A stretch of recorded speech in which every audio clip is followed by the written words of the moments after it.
A Mother's Nightmare by Esther Stories and Folktales. In the quiet town of Ogudu, life was tough for so many, but for Ikenna and Ngozi, it felt unbearable. Ikenna worked long hours as a laborer, earning barely enough to keep their family going. Ngozi hawked roasted plantains on the streets from dawn to dusk. They had 2 children, Obi, an 11-year-old boy, and little Amara, just 5 years old. Both children went to different schools. Every afternoon, after school, Obi would walk across town to pick his sister from school. One rainy afternoon, Obi came back from school looking frustrated. His teacher had sent him home because his parents hadn't paid his school fees. This wasn't the first time it had happened, but this time it felt worse. He stayed home for over a week while his parents struggled to find money for the fees. One day, after Obi had finally returned to school, he hurried to pick Amara as usual. When he arrived, something was wrong. The gate was closed and the playground was empty. "Amara! Amara!" he called out, but there was no response. He went to her teacher, who frowned and said, "She was here earlier. Are you sure no one picked her?" "No one," Obi replied, his voice trembling. "I'm supposed to pick her," he told Amara's teacher. They searched the school, calling her name. Minutes turned to hours and panic started to rise. When Obi couldn't find his sister, he ran home, his heart pounding in his chest. He found his mother sitting outside their small house, taking a brief rest after a long day of hawking. "Mama! Mama!" Obi shouted, running to her. Ngozi sat up, alarmed by the look on his face. "What is it, Obi? What happened?" "It is Amara, Mama. She is gone. I couldn't find her at school." Obi gasped, his words tripping over themselves. Ngozi's heart stopped. "Gone? What do you mean gone?" "I went to pick her like I always do, but she wasn't there. The teacher searched, but no one knows where she is." Without a second thought, Ngozi dropped everything and rushed to the school, dragging Obi along. They searched the school again and again, asking every teacher, every child, but Amara was nowhere to be found. The headmistress shook her head solemnly. "Perhaps her father came to pick her up," the headmistress said. "No," Ngozi replied, her voice breaking. "Ikenna is at work. He didn't come." The panic settled deep in Ngozi's chest, twisting like a knot. She rushed to the police station, tears streaming down her eyes. Ikenna joined them there, equally frantic. "We must find her," Ngozi begged the officers. "She's just a child." The officers listened but didn't seem too concerned. They promised to investigate, but days passed and no one came with any news. The case slowly faded away, swept under the carpet like so many other unsolved cases in the town. A month after Amara's disappearance, things started to change in their home. One evening, Ikenna came home with a bright smile, something Ngozi hadn't seen in months. "Look what I have," he exclaimed, pointing to a shiny new bus parked outside their house. Ngozi's eyes widened in surprise. "A bus? How did you get the money to buy a bus?" she asked her husband. Ikenna laughed. "My cousin in the city sent it to me," Ikenna said proudly. "He wants me to use it for a transport business."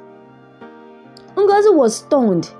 It was a blessing, finally a way to make money and improve their lives.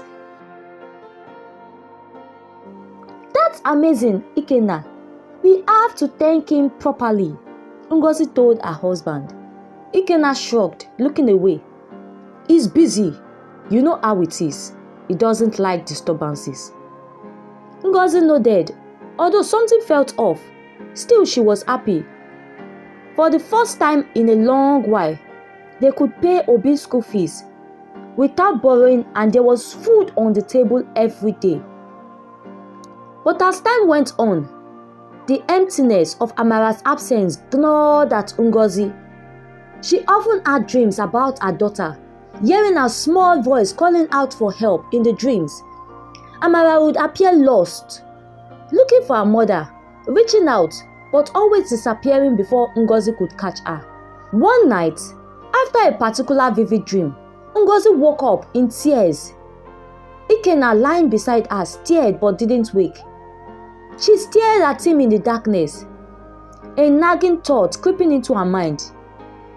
The boss, the sudden change in their fortunes, it didn't add up. Ngozi couldn't shake the feeling that something was wrong. The next day, while Ikenna was away, she decided to visit his cousin, the one who had supposedly sent the boss. She asked around, following the trail of rumors and half answers until she found someone who knew the truth. You won't find any cousin, a neighbor told her quietly, glancing around to make sure no one else was listening. There is no cousin in the city. Ngozi's heart sank. She returned home, her mind racing with suspicion. That night, she confronted Ikenna. Ikenna, she began cautiously. I went to look for your cousin today. Ikenna's face tightened. Why would you do that? He asked her, frantic. Because I need to know where this boss came from, Ngozi replied, her voice trembling. Something doesn't feel right. Ikenna avoided her gaze, his hands fidgeting. I told you he's busy. No, Ngozi shouted, the pain in her voice undeniable. Tell me the truth, Ikenna. Where did you get the money for the boss? Silence fell between them, heavy and suffocating. Finally, Ikenna sighed, his shoulders slumping. I did it for us, he whispered. I did it to help us survive. Ngozi's eyes widened. What? What are you talking about, Ikenna? She asked him, frantic. Ikenna looked away, unable to meet her gaze. Amara, I sold her. The words hit Ngozi like a physical blow. She stumbled back, her mind spinning. No, you didn't. She couldn't complete her statement. She was dumbfounded. Ikenna cried. I had no choice. His voice was breaking. We couldn't survive anymore. We were drowning in debt, and Amara is our child. Ngozi screamed, tears streaming down her face. How could you? She asked him. I thought it was the only way, Ikenna muttered, his voice small and broken. Ngozi collapsed to the ground, sobbing uncontrollably.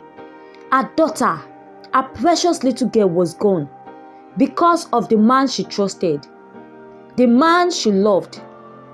From that moment on, Ngozi vowed she would find her daughter no matter how long it took. She would never forgive Ikenna. She would never rest until Amara was back in her arms. And so, her journey to uncover the truth began, with more secrets waiting to unfold. The end.